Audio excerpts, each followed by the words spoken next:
now. Hello, everybody. Welcome to On the Contrary, the only show in the NFL DFS industry that is unafraid to go there and say the contrarian, controversial thoughts. Hot takes aren't out there nearly enough out there in the world of DFS, and we are here to bring it to you. I'm Chris Spags, joined as always by the top DFS player in the world, the man who this very site and YouTube channel is named for, Osmo, Alex Baker. How are you doing, Alex? Doing good, man. Looking forward to week 2. I think week 1 there were a lot of question marks. Now we got the answers we need, but maybe we can dig out some contrarian plays too that might have slipped under the radar a little bit. Of course, excited to be joined by Rich Rebar here. Oh, you're ruining the big drum roll, please. I was going to give Rich. All right, Chris, introduce our man over here. Well, now it's ruined, but it's Rich Rebar, Lord Reeves, at Lord Reeves on Twitter. One of the smarter guys out there. Also, we talked about it before we came on the air, a Zach Morris avatar on Twitter, which is to me a good sign of a good guy. How are you doing, Rich? Welcome to On the Contrary. I'm doing great. It's great that you guys asked me to come on. I have yet to do anything with Alex, so I'm really excited. And this is the first time we've got to interact. So, I mean, I'm real excited to chop up some DFS, learn something from Alex, because obviously he's the top dog, man. He's the guy that runs things. So, hopefully give out some good plays myself, and we drop some knowledge, because week 2 is usually the best week for DFS because you get to play on all that recency bias that just happened in week 1. People think that's going to be something that's going to stay the course of the whole season. Everyone gets so excited to unwrap those presents in week 1, and when you have those failures or you don't quite get what you want, you kind of go into panic mode at some players. Yeah, of course, there's going to be a lot of small sample size talk throughout this show, and some of it will be helpful and some of it will not be, I'm sure, to look at. We'll talk about it all as we go. But, Rich, before we get into the meat of things, I just want to talk real fast about Sharp Football Analysis. That's a place you've been at for a while now. And I think, to me, it's always come off as like the analyst site where, like, Evan Silva loves that. Obviously, he's done some work with you guys before. What is a reason why you think Sharp Football Analysis has kind of stood out amongst so many sites out there trying to do a similar thing?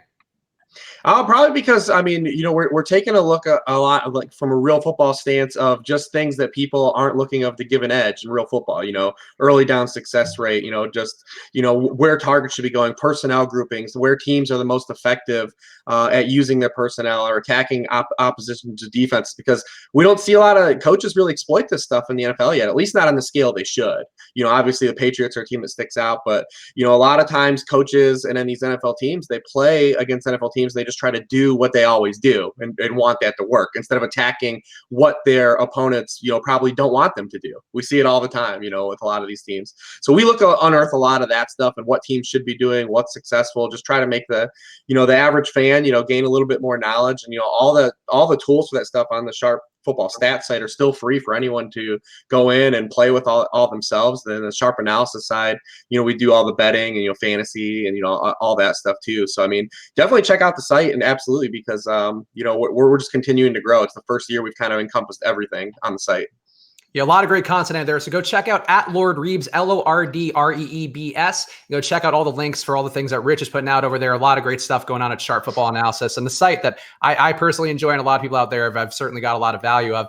And speaking of value, Alex, this is going to be near and dear to your heart. Where there's a lot of value? On sites without rake in the daily fantasy industry. And Fantasydraft is, of course, the only rake-free daily fantasy site in the business. And they have partnered with Hooters oh boy, the enthusiasm in my heart for that, to bring you the largest guaranteed rake-free contest lineup in the history of daily fantasy sports. Only on Fantasydraft are 100% of entry fees paid out to contest winners. So go sign up at fantasydraft.com today with the promo code AWESOMO to get yourself a free 7-day trial for your first $1,000 in entries, completely rake-free. Alex, we talked about it a little bit last week, and your reply made me laugh. So come up with a different one if you want. But what is the reason? How has rake affected your life as a man who's made countless dollars in the world of DFS?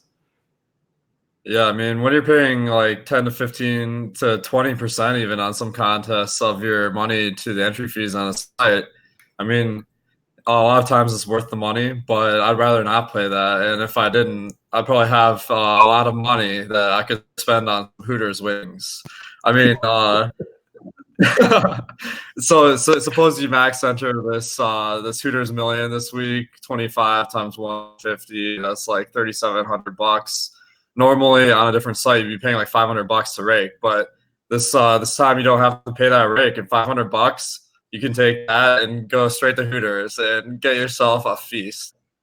And maybe even a girlfriend out of it. That's always my goal when I go to so go check it out right now at fantasydraft.com. And again, use that promo code AWESEMO, AWESEMO, for your free 7-day trial and your first $1,000 in rake-free entries. So go check it out right now. Support them because they're helping us put this show on and helping us get good guys like Rich in here every week. So please go support Fantasy Draft right now. All right, guys, let's talk about, well, before we get into the whole slate, obviously we will go game by game and talk about a lot of stuff. Rich, you mentioned the small sample size stuff, and I think there are a lot of lessons that you could take away from week one, a couple of which, though, that I found interesting, and I just want to talk about, I guess, anything you saw in terms of a week one observation that may have jumped out to you as like, wow, the league is changing or this team is doing something really different. So how do you feel about week one, Rich? It was a fun week. We got to see, I think the biggest thing that we got to see was one, obviously it sticks out, is the rookie wide receivers and how a lot of those guys came right out of the box and performed right away. Marquis Brown, Terry McLaurin, we saw TJ Hawkinson, have the most, air yards of tight ends had in the past 2 years of football, immediately his first NFL game. Just seeing some of those rookies make an impact in fantasy, in week one, seeing how people, if that diverts ownership to those guys, maybe people go over. We had, talk about small samples. Marquis Brown, he's the guy who ran 8 pass routes last week. Is he a guy that's going to, get more work? He's the top receiver taking a draft. You would say that what he did last week means that he's just going to get more and more. So you have a chance to maybe be contrarian on that and just say, well, yeah, of course there's going to be regression per play, but you might not want to fade this guy completely, a situation like that. And then from just a real stance, just how much we're starting to slowly see the NFL catch on things like using play action and passing on first down. We saw a lot more of that in week one than we have in years past. So it's nice to see the league starting to kind of get a little light bulb on their head, clicking on some of that stuff, because when they start doing things efficiently on the football field, like we saw with Dak Prescott, how Kellen Moore, the first game that Kellen Moore had with Dak Prescott, and granted it was the Giants, and a couple of those plays, Giants had no idea what they're doing. They didn't cover anyone in the middle of the field. But when you see them starting to use like just simple things like motion and throwing in first down, play action passing, and you see the ceiling this can have, and not just for the real football team, but what that means for us in fantasy, because that's how we get all of our points. We want yards and touchdowns and all these points. It's how we score, and it makes the game inherently better. So seeing those just the slow tip of the iceberg in week one just gives us a trickle of promise that the NFL is headed in the right direction here. So, Alex, let me tee this up for you, because this is something we've kind of talked about a bit last year, particularly vis-a-vis Josh Allen, who I'm not trying to bring it back to him right away, but I do think the deep pass is sort of the 3-point revolution in the NBA, the sort of the home run revolution in MLB. I think that's sort of what we're seeing. And in week one, we saw a lot of guys getting deep targets, 13 guys getting over Tyreek Hill's 2018 leading 2.6 targets per game, over 20 plus yards. So obviously, again, a small sample size, but Alex, were there any trends, and in particular with the deep pass, that you thought were interesting to note? Yeah, I mean, you guys are hitting on some really interesting points. Obviously, like if you go for those deep plays, that can be an effective way to put points on the board, and it's amazing for fantasy. I think we're seeing like certain teams have guys that just go for those more, like Josh Allen, as you love to bring up, like Lamar Jackson. I mean, he doesn't throw a ton, but when he does, he has some really good deep threats. And Mahomes, of course, but then you have kind of the more traditional offenses like Aaron Rodgers. I feel like he's always kind of chucking the short ball, and some other guys. So it kind of plays into like how for a tournament you want a guy with a lot of variance, and having a guy that chucks it down the field a lot, that will get you some huge fantasy performances some weeks. And it will give you complete duds other weeks. So a guy like John Brown, I mean, he had a huge game, but this week, or Marquis Brown, it's going to be all based on how popular they are, whether I'm going to be interested or not, because those guys can blow up so easily. And also with the deep pass too, you are opening up a risk of pass interference, and that could certainly take the value away from the quarterback and the receiver and end up pushing it to another position. If they're in the red zone, the running back is a guy they're going to lean on in the red zone. It certainly isn't a perfect system, but yeah, I just thought that was one thing worth hitting on. But of course, we are here to try to go game by game, so let's get to it. And guys, hit the like button before we go game to game. Obviously, the likes help us out a bunch here, help us bump up in algorithms. We want to make sure that both Alex and Rich get the credit they deserve for the great takes they're going to be putting out. No pressure, guys. Let's talk about the first game. Kansas City in a matchup with Oakland. And Oakland looks, according to our ownership projections at awesemo.com, which you can get at awesemo.com/join right now. Check out our packages. There's going to be a very chalky Oakland team here going against Kansas City. And really the game overall looks to be the chalkiest game on the slate. So Alex, let's talk about the Oakland side first. How are you feeling about a world in which Josh Jacobs is going to be the uber chalk? Tyrell Williams also going to be very chalky. Darren Waller, a value play at tight end, also going to be very chalky. You rank these guys well. So how do you feel about them relative to their ownership? Man, I think that, yeah, these are going to be some of the most popular players of the week. So it's released their pricing before that Sunday night game or Monday night game where the Raiders play the Broncos. And what that means is that Josh Jacobs, Darren Waller, Tyreek Hill, they didn't have increases based on their performances for week one. But they were leading in that whole game versus Kansas City. It's going to be a totally different game. And I don't think you can, obviously take those performances from week one and say these guys are going to be fantasy studs all year because the Raiders are kind of a weak offense. But it'll be very interesting to see, are these guys worth the ownership because they're going to be so popular at low prices? Or, there's a pretty good chance that they're going to put up a huge stud here. Rich, how are you feeling about the Oakland offense? Because as you may not have access to our ownership projections, I don't know if we gave you the hookup before you came on the air, but we do have over 30% projected ownership on DraftKings, at least for Josh Jacobs and Tyrell Williams, and actually also for Darren Waller now. So these guys are going to be the chalky, especially by NFL standards, going to be very chalky plays. Are you feeling anything positive about the Oakland offense? They obviously had some good success kind of going with a conservative approach with Derek Carr, did a good job keeping things in pocket. Are you willing to go to these guys if they are that chalky? Yeah. In cash, obviously you're not going to play all of them together, but you think this happens every year. It doesn't always happen with the first Monday night game, but it always happens at a Monday game at some point because the way pricing comes out on Sunday nights. If something happens that was unaccounted for on Monday night, that usually rolls over into early week chalk. And with it being the first week and Antonio Brown leaving the team the week before, so Tyrell Williams was priced in as a wide receiver 2, Josh Jacobs was priced in as a low RB2, fringe high RB3. And them not playing before the pricing came out that first week, they kind of just got grandfathered into those soft price points. And then we saw them come out, and Josh Jacobs, only 3 running backs had more touches than him in week one. Now the game script kind of favored what they could do, just lean on him as a bell cow. He is a good pass catcher, so we just have to see if they get into this catching, trying to chase points against the Chiefs. Are they going to use him in the passing game? Will they mix in Jalen Richard more? But when you've got a guy on DK at 4,700 that can catch the ball and is going to be on the field, and you had 90% of the backfield snaps, it's just really hard in a cash game environment to dump that guy, especially what he does for your lineup. In tournaments, it's a little different because obviously he's not going to be the highest. He's projected to be the highest running back owned in tournaments. And then he's an easy pivot if you want to say the negative of what I said. If they're going to be chasing points, Richard plays more snaps, and the passing touchdowns that they score are going to be through passing. That's how you get your avenue to come under and look all right. And then, with Tyrell Williams, it's the same story. He's just running into a situation where he was underpriced on Monday night for the volume he's going to get as a wide receiver 1 now. They're going to be facing a Kansas City defense that we've been targeting all the way since the start of last year, and especially on the road where they, last year they gave up over 34 points per game on the road as opposed to, it's a little over 20 at home. They come out the first week on the road and they allow 25 fantasy points to Jaguars quarterbacks. Guys like DJ Chark and Chris Conley are perpetually open the whole game on them. So, it's really hard to just say that we're going to run away from, these guys just because they're a little bit chalky. The matchup's good. The pricing's phenomenal. And everything lines up for these guys. So it's really hard to get away from them in cash. But obviously you want to play all 3 together because you need components of the offense all to work in, synchronicity to hit again. Obviously, if we're going to say that they're going to score 3 touchdowns, we want to hedge and say, well, we want to be on Derek Carr. And I think when you look at the ownership of these guys, those 3 guys, Waller, Williams, and Jacobs, are also high, but Derek Carr's projected ownership is still non-existent, basically. Mm-hmm. So he's kind of the creative way. If you're going to game stack that game, you can run Derek Carr back with all Chiefs players if you want, to kind of, make a little contrarian game stack in that for the most popular game of the week. So, Alex, how do you feel here? I guess let's put you on the spot right away, Alex. Even though you're on the road, you're going to make it hard on you. Alex is right now in Nashville. I'm enjoying some time here at a wedding weekend. So I'm going to make it hard on you right away, even though it's unfair. Pick one guy out of these Raiders. Who would be the one you would be most inclined to trust here? Because they're all going to be chalky.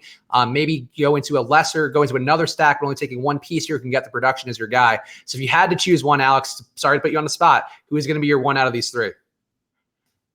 So we talk about game stacking being a good strategy because in a competitive game, there ends up being a lot of fantasy production because both teams have a lot of incentive to continue throwing the ball.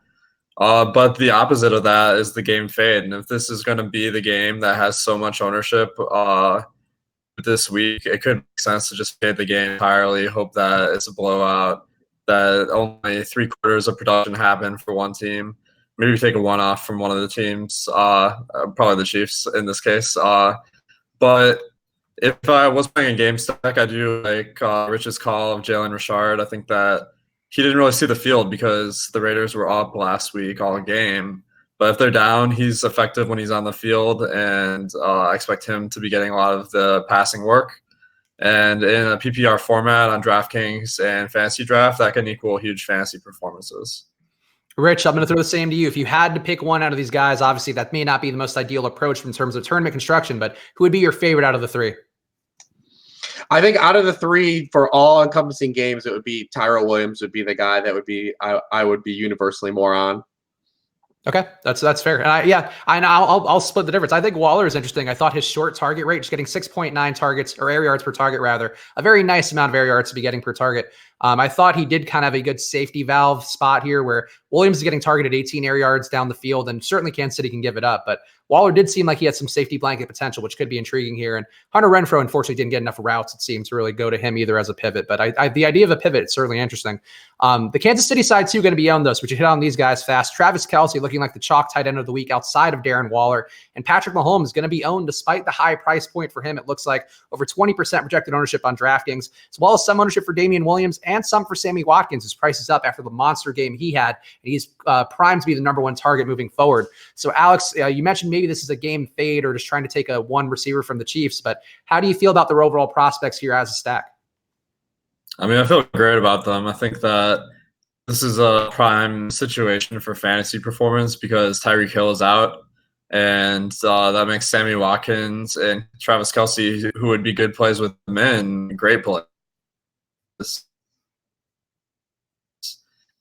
But I think that Kelce is the number one tight end of the week. Watkins has a claim to be the best value. They're both showing up really highly owned in my crunches. The game stack is really viable because the Raiders have cheap players that also are getting large percentages of the offense. So I really like Watkins and Kelce. That's chalk. I'm more likely to eat at high fantasy performances a lot more than some weaker fantasy players. And also I'll throw out some love to Damian Williams. He's showing up as one of my top running backs. He did get a lot of the work week one. I mean, there's some concern about Shawn Mccoy taking some of it. But in week one, Damian Williams, according to PFF, ran 28 routes. Shawn McCoy only ran 10, and that kind of fit my assumption that it'll take McCoy a little bit to learn the playbook for the Chiefs. And while he's still doing that, I think that Williams has some pretty good fantasy potential, being that kind of running the ball like in a split, but then getting a majority of the passing work. Yeah, it does seem like Williams is cut out to be the passing back here. Rich, how are you feeling about this offensive attack? And I guess Shawn McCoy is the only guy who's going to be not owned, it looks like, in this Chiefs offense. Would he be somebody you would want any of? Probably not, just because I like to play backs that have pass game potential, in fantasy. We don't know. They got inside the 5 last week too. They used Damian Williams. So as good as McCoy looked with his carries and how highly efficient he was with the carries he got, I mean, he still wasn't involved in the pass game and still didn't get those money touches, which is what we love.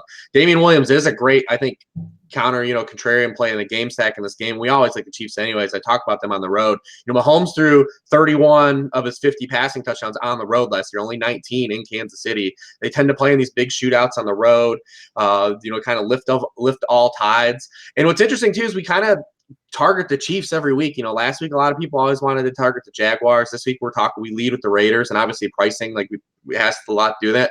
But the Chiefs, man, I mean, what they've shown us for 2 years, you can load up on the Chiefs side and be in a good situation. Last time Kelce played against Oakland in Oakland, he had 12 for 168 and 2, had just a ridiculous line. Last week, Sammy Watkins had 33% of the team targets. He had 56% of the Chiefs air yards, which was only behind Stephon Diggs for team rate, and he doesn't even count because their team threw like 10 passes the whole game. So those guys, Watkins, I don't think Watkins' price got bumped up enough. He should have been priced a lot higher on both sides. I don't think the juice ran as high as it could have on him, because he still looks like a pretty much a value when you look at when you want to pay up for wide receiver ones. He still shows as a value in his pricing. He should have been priced up, I think, near Juju and some of those other guys. So he's a value. But I love the Damian Williams call because people are already jumping off the ship on him because McCoy looked better with his touches. But we talked about the types of touches Damian Williams got mean more than the efficiency he posted on his touches in week 1. Yeah, there are some really good gifs out there floating around on Twitter of McCoy's cuts and how he kind of set up blockers in a way that Williams isn't doing. But the kind of the tide change people may want to see from McCoy, probably not going to be there this week, given how Williams still mostly effective. And maybe he's not as elite at kind of doing those crafty things running back of McCoy's experience can do. The volume has been there. So yeah, that does make sense. Let's go on to another game here. We got a game with Arizona and Baltimore. And after the big Baltimore performance last year, they're primed for another big one here because the Arizona team across from them, one of the other trends from week 1, a lot of fast paces going in it. And Arizona was the fastest amongst all of them. 21.4 seconds per snap for Arizona in week 1. And also a ton of pass attempts for Kyler Murray, 54 in that OT game. So things do look like they're tracking out to be the track meet that we expected from Arizona. But Baltimore, a team who looked dominant and also is now getting another kind of weak secondary, similar to Miami, and with even more pace. So what is the limit here? Is the sky the limit for Baltimore, Rich? This is going to be a really intriguing dynamic in this game because we know Cliff Kingsbury's offense. They want to play fast. They were number 1 in pace in week 1, but since the Ravens have also switched to Lamar Jackson midway through last year to end the season and Lamar Jackson starts, they were number 1 in controlling plays per game compared to their opponent. They ran an average of 14 more plays per game than their opponent with Lamar Jackson in 2018. It was number 1 in the league by far, almost double the next closest team. Then in week 1, they come down and the Miami Dolphins only run 47 offensive plays, compared to 73 for the Ravens. So it happened right again in week 1. Granted, it was the Dolphins. So it's going to be a real interesting dynamic to see him play here if Baltimore can really elevate in terms of plays run over Arizona. And then the other dynamic is just Arizona. How much do we stock from last week? Because they're another team, even though they ran a lot of plays and they got there in the end. It took overtime in a jailbreak scenario. In the first half of that game, they were under 30 offensive plays, and they didn't do anything through 3 quarters of that game. That was at home against the Lions defense. Now they're going on the road at Baltimore. Since John Harbaugh has been the coach in Baltimore, rookie quarterbacks are 1 in 10. They've only thrown 7 touchdown passes in Baltimore. It's kind of been a house of horrors for rookie quarterbacks in there. Now, granted, half of those dudes are various Browns rookies quarterbacks. So, from the years of just being in division. But that's a defense that has historically played better at home, and they did last year. So them being it's not a great spot, I think, to just roll over the fourth quarter of what Arizona did and say they're going to be able to do that. But with Jimmy Smith being out, there's a lot of things in play here. But the play volume, the comparative play volume, is something is a real interesting dynamic because Baltimore with Lamar Jackson, their center, has just dominated and thumped teams in overall possession of the football. Yeah, 40-minute time of possession in week 1 for Baltimore, as Rich mentioned, just dominating the clock against Miami. And Baltimore also played at a pretty good pace last year. I was surprised in my 2018 review of stats that they were one of the faster paced teams in the league, pretty much right there with the Rams. And they didn't show it in week 1 because they didn't have to, but they can play at pace as well, and that could certainly drive up the play volume. Alex, how are you feeling here about Baltimore relative to their prospects in Arizona? And I guess how much do you buy that Arizona can keep up this pace? Because this would be a historic pace and would certainly give opposing teams the Coors Field advantage, let's say, of football. Yeah, I mean, Baltimore went out and they absolutely dominated week 1. And based on their team total this week of 29, I think that they have a great chance of putting up a huge fantasy performance this week. But the spread is -12 because Baltimore's defense is so good. It makes it hard to go to an Arizona player other than David Johnson, who is just productive in fantasy. That I think he's a little bit matchup proof. But I think that the Baltimore defense is a significant barrier to the passing production of Arizona. And despite the fact that Arizona is looking to be a lot more productive in fantasy this week, it's hard to really land on them. I'm a little bit hesitant to stack this game up because Baltimore did so great week 1. I'm thinking that it might be a recency bias situation where all the dudes who won a ton of money picking Lamar Jackson will just run it back this week. And I'm a little bit more bullish on Marquis Brown. I know he only ran like a few routes last week, but their whole rotation like had pretty even snap counts in the wide receiver department. So I think it might have been just a scoreboard effect more than his actual role on the team. So I think that I'm not as down on him as some other guys, but I think that they're going to be so popular this week just because of the performance last week that I'm not as enthusiastic about picking him this week. Yeah, Marquis Brown only, as Rich mentioned earlier, only 8 routes run last week, but he did have a 62.5% target per route share there. So he was certainly getting looks when he was out there. And if that does take a jump up, that could continue for him even with his price up. But Rich, it looks like these Ravens here aren't going to be very owned, including Mark Ingram and Lamar Jackson. Jackson going to be priced up a bit, and he has some ownership on him, but maybe not as much as you would think after that chalk game. Who would be the Ravens you'd want the most here, assuming that they do kind of have another big offensive explosion? Yeah, I mean, it depends on what site you're playing. I think if you're playing on Yahoo and FanDuel, I mean, I think you look at Mark Ingram again, because we look at guys in the spots we're looking for touchdown upside, and guys that can be underpriced that have a multiple touchdown type game in their range of outcomes, and we saw that with Mark Ingram last week. It's probably set up again as a huge home favorite. They averaged as a backfield almost 170 yards per game with Lamar Jackson under center last year, and they came out and had 191 yards from scrimmage in week 1. The only problem is that you're just getting no receiving production. This is the only problem. It's all just like touchdown production. That's why it's so hard to always, like, even when Mark Ingram has an objectively smashed spot in like last week, it's hard to go to him in cash because you're not getting that safety valve floor if you're just wrong. You're wrong in the game script, or if he doesn't score a touchdown. There's no bailout. There's no problem. And I think people saw that a little bit with Nick Chubb last week when he was a little bit chalky cash game play too. He's going to be one of those guys that's always going to be in that cash game mold of if the game script doesn't go like you plan and he doesn't score a touchdown, you're going to be sitting on like 8 to 10 points. And that's not really where you want to be. But the thing that's hard about Baltimore is they're hard to stack because the volume is so low. Really, the only guy that dominated a large percent of the targets was Mark Andrews, and he's probably going to be a guy that people overlook again just because people are going to look at the overall snaps he plays, because he only ran 18 pass routes too.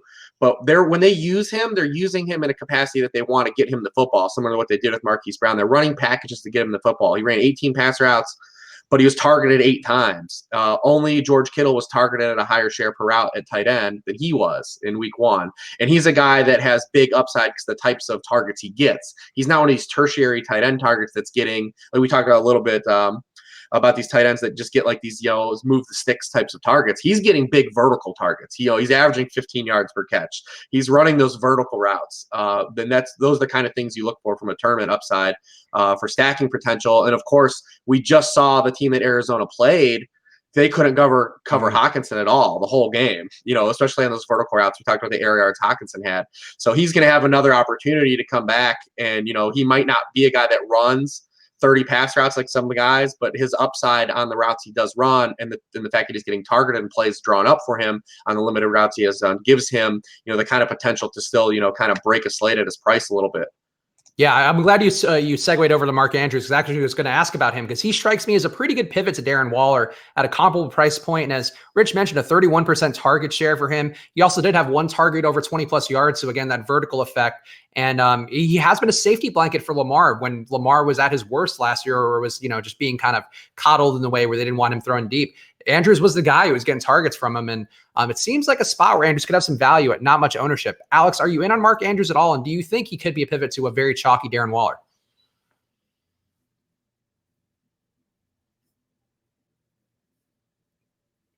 Alex, you got me? This is my bad.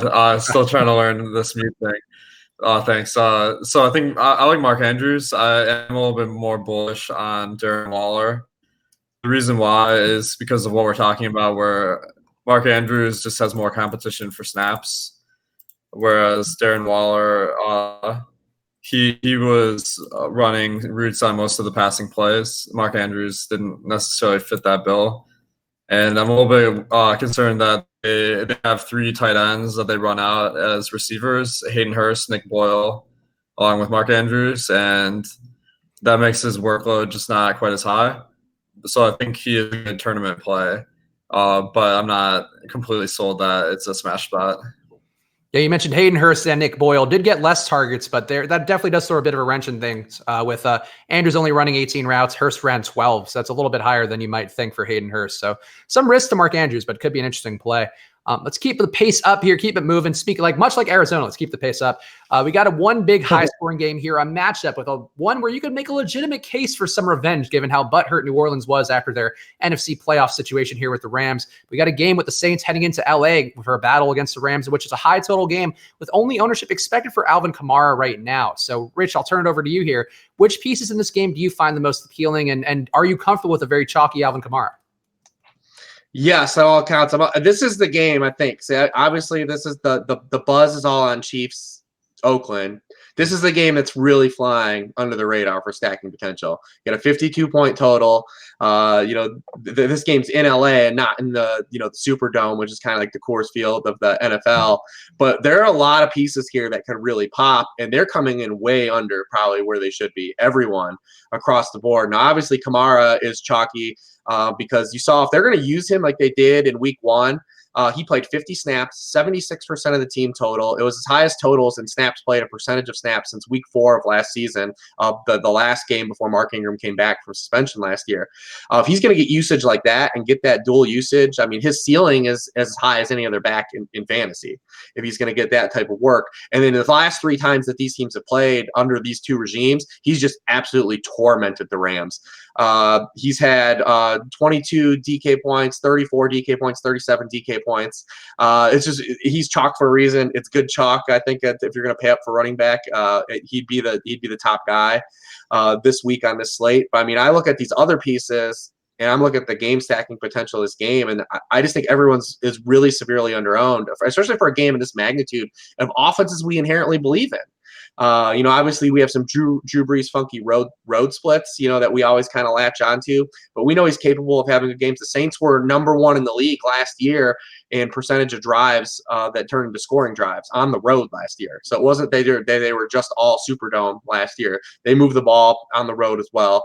So, I mean, I'm looking at this game on both sides, and I'm looking at the ownership of some of these guys and just knowing if this game pops. So this is the game while everyone is on Oakland KC.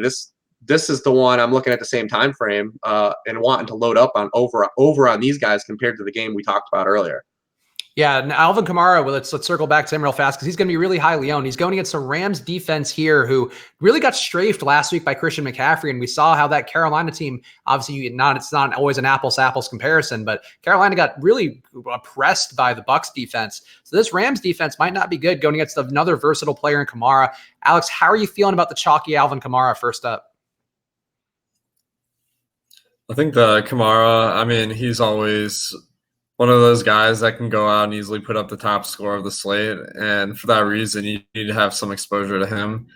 I think this game should be a really good one with 2 really good offenses. And that's exactly what we want to see, that if it becomes a shootout, both teams can really put up some huge points. I do like Kamara in a game stack too, because a majority of his production comes from the passing game and not running the ball. So that bodes really well for a game stack if you want to pick up Breeze or you want to pick up Goff and have Kamara on the team. The only thing is this game doesn't have a lot of value plays, so it becomes a little bit hard to completely stack the game up. But I think that it might be a good pay up to be contrarian spot, because I see that Goff has ownership around 2 to 4% depending on the site, and Breeze is sub 2%, and we know that these guys are capable of just putting up 5 or 6 touchdowns if the situation is correct. And Goff, you mentioned, he is back at home, which has been another guy similar to what Rich mentioned with Drew Brees. Guy who's been much better at home overall, and he did not capitalize on the Panthers' defense, not really pressuring him too much last week. But now he's getting a spot against the New Orleans team who got some sacks, the kind of giveaway sacks against Deshaun Watson that you expect Watson to have. but maybe not a great pressure team overall. Alex, how are you feeling about Goff and the New Orleans stacks here? Because you do have a lot of guys here, and I feel like people just kind of avoid, the Ram stacks, because these teams really, people do really avoid the wide receiving core here because it's hard to figure out who's going to be the wide receiver who breaks out. So how do you feel about a Goff stack, and which receiver from the Rams would you most favor? I feel like the Goff stack is pretty good. We're talking about the upside being there, and I think it is a little hard to manage the stack because you're going to have to go really strong value at the other positions. So I do see Kupp is really popping on my crunches the most of the three guys, and I think he's the easiest to get to. But that's kind of a good and bad thing because I feel like a lot of the Goff stacks will have him. So it'll kind of depend on how that shakes out with our final ownership. I mean, these guys are kind of all equivalent in my book, so I'll just pick the lower owned guys as my preference. Rich, how about you? Would you have a favorite receiver here to target? We saw 13 targets in week 1 for Robert Woods, 10 for Kupp. Brandon Cook's less involved, but he has had some big games against New Orleans in the past. So who would be your Rams receiver du jour? Yeah, I had the same thing with Cooper Kupp. I mean, he just objectively has the better individual matchup as well against PJ Williams in the slot.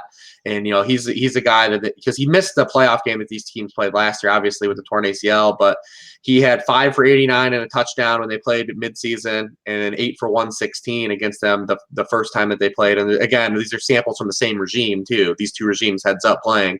So, I mean, he's just got a better individual matchup. He was peppered with targets. The thing with Kupp that was a little bit, kind of a red flag last week. And again, we're talking about that small sample size, just 4.4 yards averaged up the target in week 1 where, we're going to need a little more juice. We don't want, because Kupp's been one of those guys that's kind of had the MO of, because he's that white slot receiver, that Caucasian guy. So, I mean, everyone thinks he's like a pure volume guy, but he's a guy that typically doesn't thrive on just getting a bunch of volume. He's a guy that averaged over 14 yards a catch last year. He's a guy that turns in big plays and has touchdown upside. And it's not one of these, pure Julian Edelman types. So, I mean, we want to see that A-dot, spike. Hopefully that was just part of the game plan. I think on the flip side, though, if I think a real interesting contrarian play in this game, and I don't know if he'll come up, but is Todd Gurley. He only 4 running backs played more snaps in week 1 than Todd Gurley, despite what you'd believe. He was 8th in pass routes run of all running backs, despite what you believe. And he, how much of the stigma Todd Gurley that we hit a 15-touch game for 100 yards and as a universal letdown. And I understand why he was let down because a lot of people invested high draft capital in their fantasy drafts and he's an expensive play. But let's just say, do we know how sticky it is that he won't get some red zone work? That's just Malcolm Brown's job. I mean, it was we talk about small sample size. If this week they come back, would anyone be shocked if he got some of those carries? How shocking would it be? Is it something that we believe sticky just because of one game Malcolm Brown, came in? Or could he get some of those touchdowns if they move the ball? Because we know they're going to move the football in this game. So, I mean, I think that no one wants to play Todd Gurley. I mean, I'm looking at your guys' site now, and he's under Goff, well below, 2%, projected ownership. I mean, we know that there's upside there. And like I said, the snaps and routes run were still there. The targets, I think, are just variance. He would, he ran 29 pass routes and only had 1 target. To me, that signals just variance. He's good, that he can get opportunities. So, I mean, I think that he's probably the most, oddly enough, Todd Gurley has become probably the most contrarian play in this game. Yeah, and I think people too, as you mentioned, I think it's hard for people to see their running back at, let's just say the phrase touchdown cucked, which is what he was by Malcolm Brown, where he was the guy doing a lot of the work overall in the game, and Brown kind of comes in. Though Brown, I do believe his touchdowns were both on drives where he was the lead back. So if you want to support the narrative that perhaps it's not a red zone thing, it's just a situational thing where if Brown's in on his drive, he's getting the touchdown opportunity. It could certainly swing back the other way for Gurley for all the reasons you mentioned. Alex, how are you feeling about Todd Gurley this week? And are you more comfortable with him at low ownership? I like him a lot better than the field does, according to our ownership. I think that when we talk about Gurley, I mean, a lot of times we're comparing him in 2019 to him in 2018. In 2018, he was on the field all game, and so he was the top fantasy producer in the league.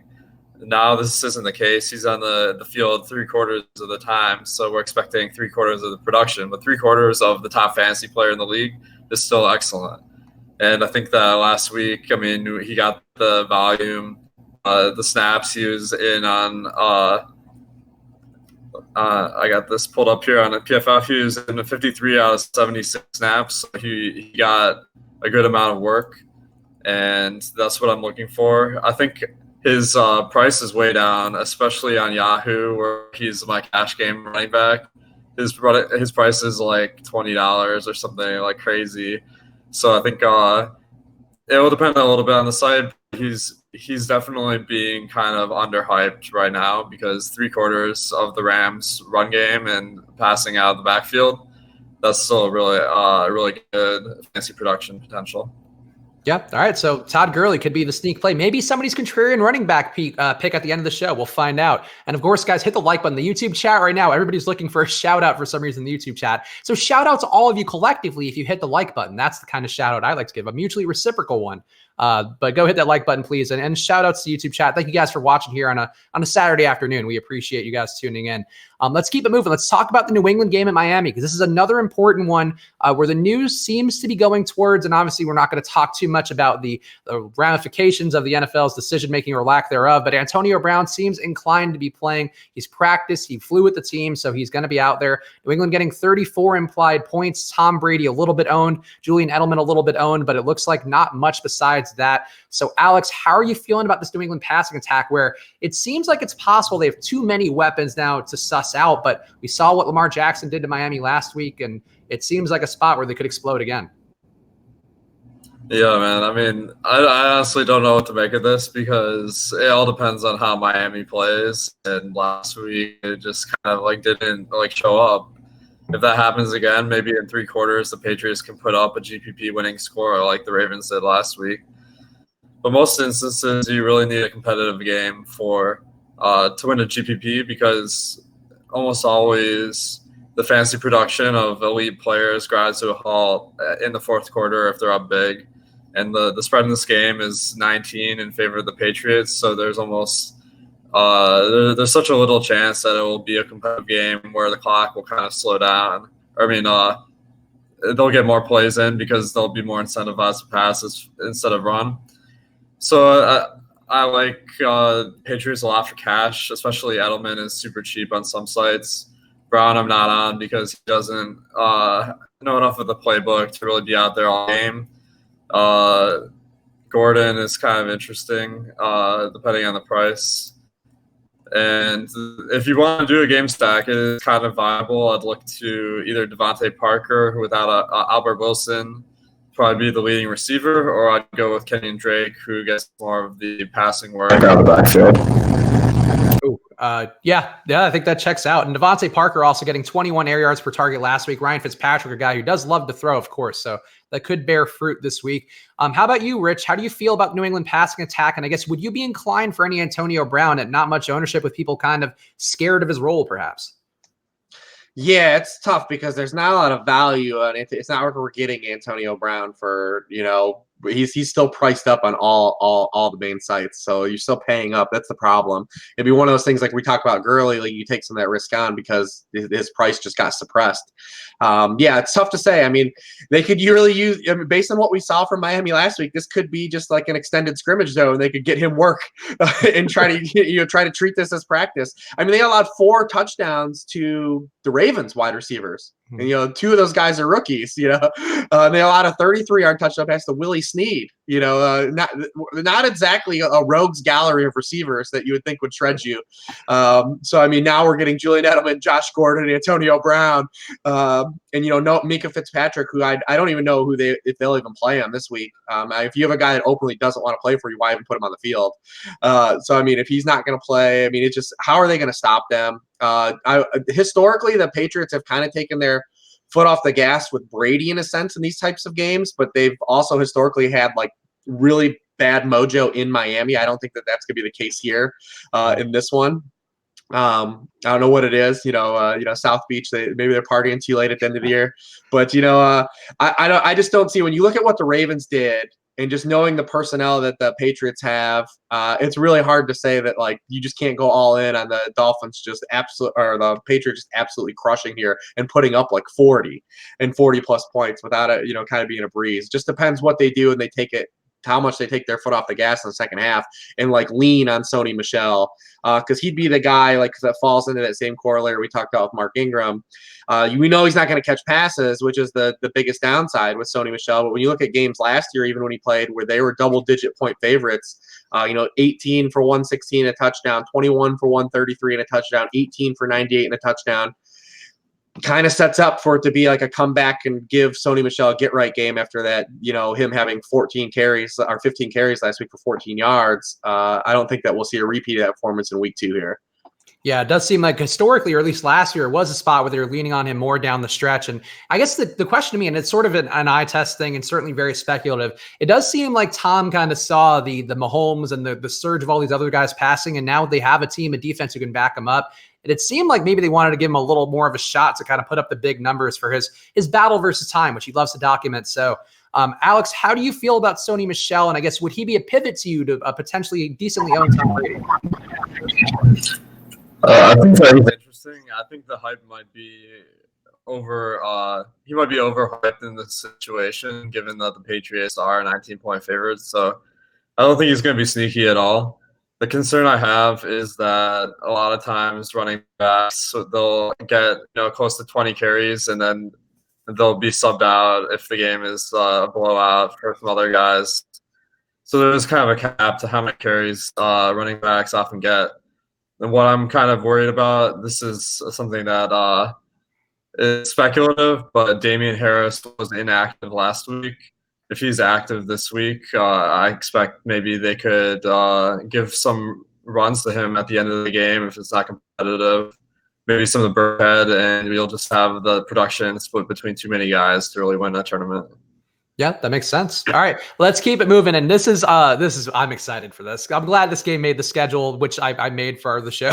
But Buffalo in a spot against the New York Giants. And this one is actually worth discussing, not because of my Josh Allen fanboyism, but also because there actually is getting some ownership on this Buffalo stack with Devin Singletary and also John Brown, a guy who had a really nice week 1 and does seem like the perfect foil for what Josh Allen does best. Josh Allen, of course, resurgent in week 1 with big improvements in a very limited sample size with his QB rating across the board. His deep passes did look better, and that's what can happen with having John Brown and also Cole Beasley out there, even though Cole Beasley did cost him an interception, which made Josh Allen look bad, but we won't talk about that, I guess.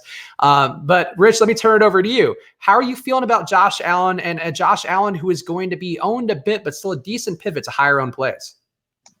Yeah, Josh Allen always is the guy in my model that always has the largest, gap from ceiling to floor plays. He always has that largest gap, so he's always in play for like tournaments. And Josh Allen is fun too because you can actually play him naked a lot because of the way he gets his points. You don't always have to just jam in a receiver with him because of the rushing points and the fact that he continuously keeps scoring rushing touchdowns. And we saw it again in week 1. And if you played the Brown stack, it came through for you.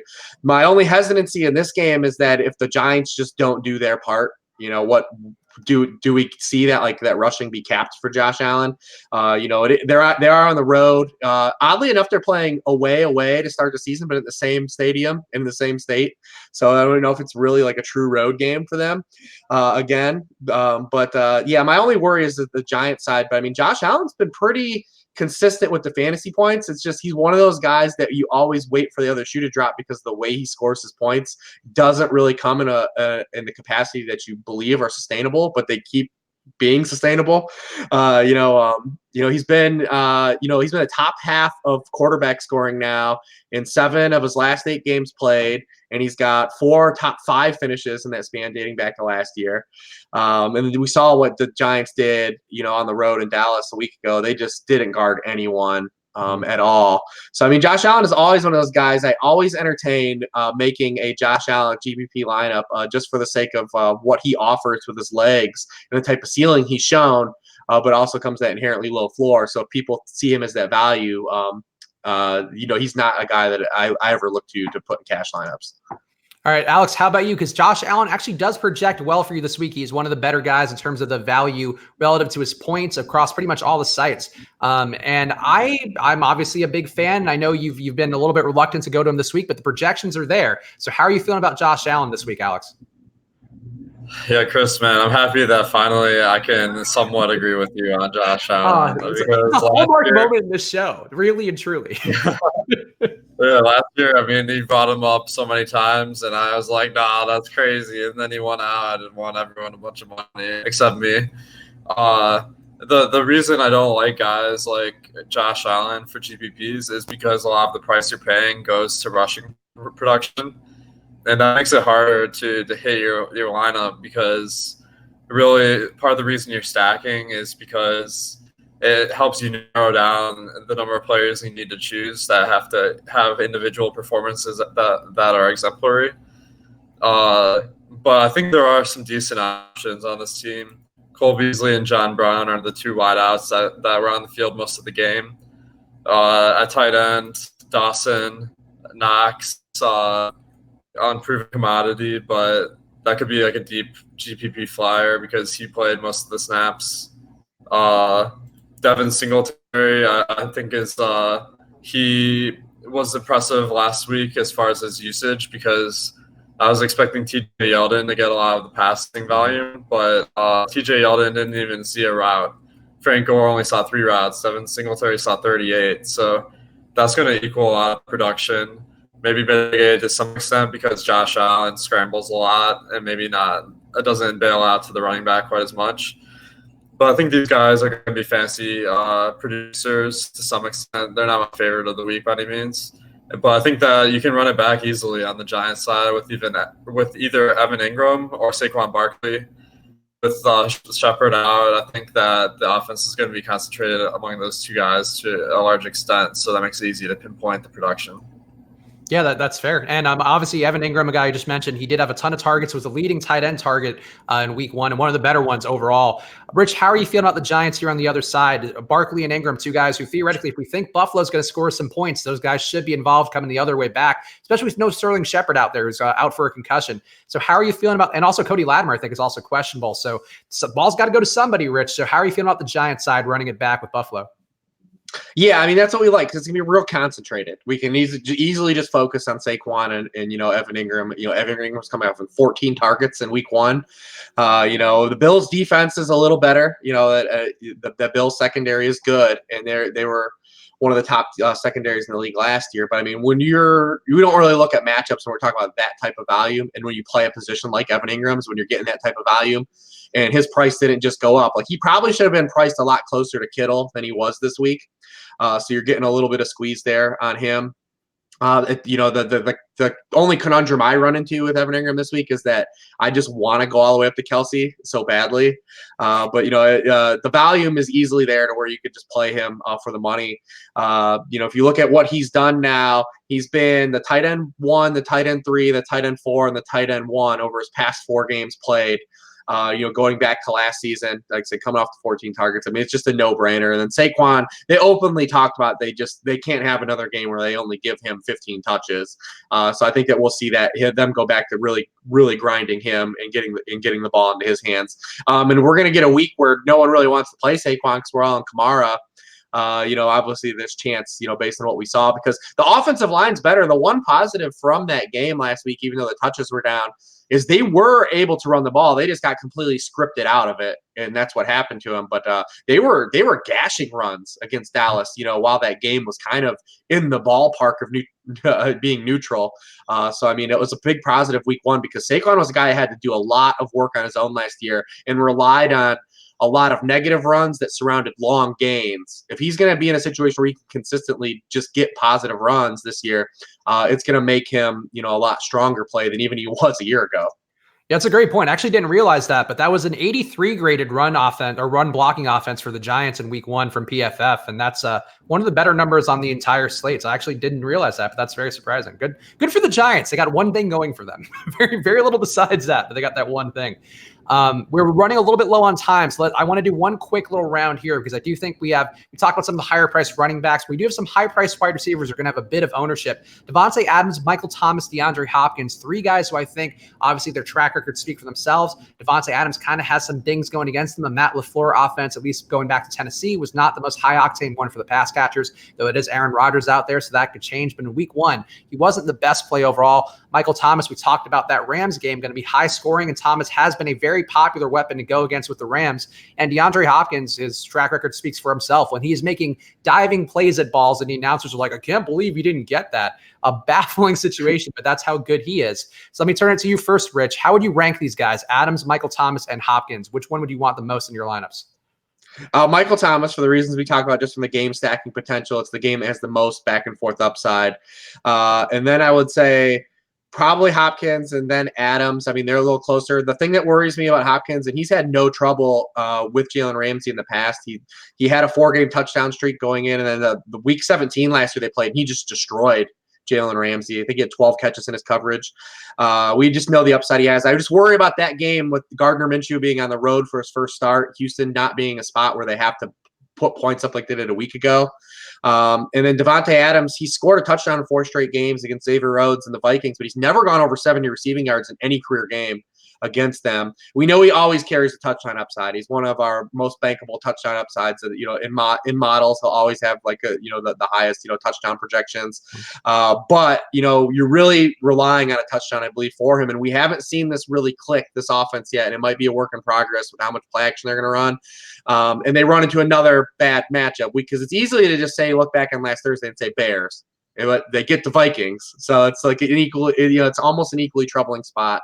No Mackenzie Alexander in that game, at least, who doesn't really impact Devontae Adams that much. But I would go Thomas, Hopkins, Adams out of 3. Alex, how about you? How would you rank those 3 guys: Devontae Adams, Michael Thomas, and DeAndre Hopkins? Factoring in the ownership, I like Adams the most. He's the lowest owned at around 7%. Adams is just a touchdown monster, and although Packers didn't really get it going last week with the passing game, that has a lot of upside, especially with that ownership. I think Hopkins is the best play, not taking into account ownership, because what we saw last week, he's just getting targeted a ton.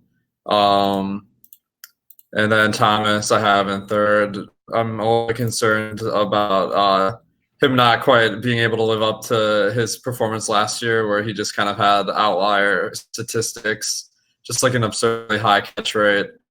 But I think they're all great plays that could easily go out there and win you a GPP. So I think it's important to have these guys sprinkled into your lineups, just because those high-priced wide receivers have so much variance that probably if 1 out of 6 weeks, each of these guys is going to go out and put up probably like 30 fantasy points, and that's going to win you a bunch of cash. Yeah, I think that all checks out. Let's talk about the running backs too, because I want to make sure we hit on at least this one guy we didn't have a reason to talk about today. But Saquon Barkley, Alvin Kamara, those guys are going to be owned. Ezekiel Elliott not going to be owned, even though he is a top-priced guy. He had kind of a slow start in week 1, not getting as many touches, but I think you would expect that coming in. And there is some questions too about whether you want to drive him into the ground now that you're paying him so much money and you're locked in. I think you might want to save him for the more important situations. But Alex, how would you rank those 3 running backs: Ezekiel Elliott, Saquon Barkley, and Alvin Kamara? Ooh, that's tough. All right, so I got these. Actually, aren't really my top running backs of the week. I like some cheaper value guys like Eckler, Damian Williams. But I think that based on my projections, Saquon and Alvin Kamara are about tied, and Ezekiel Elliott is kind of in 3rd. But I'm still ending up with all 3 of them. The concern I have with Ezekiel Elliott is that his workload this year just won't be as high as last year, because I feel like Tony Pollard got a lot more snaps than I expected in week 1. And to me, that indicates they have a lot more confidence in him than they did in the backups last year. So I think that Ezekiel Elliott won't get quite as much of the pie this year, and I'm a little bit concerned about that. But I think all 3 of these guys are, as always, good fantasy plays. Yeah, I agree with the Elliott thoughts. And Rich, how about you? Elliott, Barkley, Kamara, how would you rank those guys out? Yeah, I agree. So the separating point I think that we're going to have with Elliott is that I think it's really questionable the way that this offense is being built in Dallas. Is he going to catch as many passes as he did the back half of 2018? Because when the back half of 2018, when he really exploded, is he was second to only Christian McCaffrey in targets and catches. And that's when he really exploded for fantasy. If he's going to be back to a similar kind of role in the passing game that he was the first 2 years of his career, that makes him a lot more rushing yardage and touchdown dependent over guys like Kamara and Barkley, who can get 8 catches in a game on a given week. If Zeke's going to be one of those guys that only stays in like the 1 to 4 catch area, that's going to keep him almost like a crust below those guys. So I want to see that bounce back. It was only one game, and it was one game we expected him to have a reduced role anyways. But I still think when that offense set up, we saw them use the tight ends a little bit more than they did last year, and you use Randall Cobb a little bit too in that passing game, and then Michael Gallup taking a step forward. They just have more. They just have a more viable passing game than they did, even with just Amari Cooper riding Amari Cooper the back half of last year. Gallup looks like he's taking a step forward. So I just want to see those targets and Zeke getting used in the passing game again to the extent he was in the back half of 2018 before I put him over those other 2 guys that we know are going to be involved in the pass game. Yeah, and I think with Kellen Moore's offense too, it does seem like it's going to be a little more modernized than Dallas's offense has been the last few years, really grinding Zeke into the ground. They have weapons now, and they're throwing it deep to him, and Dak's now playing for his contract, and it seems like that one's going to go up by the week. We're going to do the contrarian picks real fast, but one real quick shout out to Fantasydraft, of course. They are the only rake-free daily fantasy site in the business, and they're partnering with Hooters to be the largest guaranteed rake-free contest lineup in the history of daily fantasy sports. So go to fantasydraft.com right now and use the promo code AWESEMO, AWESEMO, for a free 7-day trial, in which you get your first $1,000 an entry is rake-free. A lot of big tournaments there. There was some overlay last week, so there's a lot of benefits to you if you go to fantasydraft.com right now. Use that promo code AWESEMO. All right, let's go around the horn here to close it out. Contrarian QB pick for week 2. Alex, I'll start with you. Who would be your QB to go to be contrarian? I think one guy that's really going under the radar is Kirk Cousins. Should be a competitive game versus the Packers. And while this game doesn't have the highest potential of being the game of the week, I like it a lot more than 1% ownership Rodgers and Cousins are seeing. I think that Cousins has some great targets in Thielen and Diggs. So I think that makes the stacking up the passing attack in Minnesota pretty appealing. Rich, how about you? Who'd be your contrarian QB pick for week 2? I was circling Cousins and Derek Carr, so at least just take the Derek Carr stance since he laid out the Cousins stance. I mean, like I said, this is the lowest owned guy out of a trio of guys that we want to play. And if all those Raiders guys are going to play well, it means Carr played well. And the last 2 times these teams have played in Oakland, the Raiders have scored over 30 points. Derek Carr's been the QB4 and the QB2 in those weeks in fantasy scoring with 3 touchdown passes in each of those games. And you can say 2 years ago, well, he had Amari Cooper and Michael Crabtree. Well, last year he threw 3 touchdowns. They went to Seth Roberts, Lee Smith. It's just that, like I said, that Chiefs offense raised all tides. If we like Waller, Williams, and Jacobs, definitely should look to if those guys are going to pop. That Derek Carr also has a good game. So my pick is going to be Josh Allen, but he's 2 owned. So you know what? Let's get real with it. Case Keenum, a guy who I was shocked at his competence in week 1. Obviously a very small sample size, but he was throwing it deep. 4 targets of 20-plus yards. Terry McLaurin, I think, is kind of a beast. I think having Adrian Peterson there is going to be a benefit because Darius Geis really didn't look that good in his limited play size. I think it's a nice spot for Case Keenum here. They're going to have to put up points, and that Dallas offense looked very potent. So we'll see about Case Keenum. Rich, turn it back to you. Contrarian running back for week 2. So my contrarian running back, looking at the ownership, is going to be James Conner. Just way too low. If he's going to come in that low owned at a home game, we know the Steelers play better at home always. We know they are struggling Foxborough always.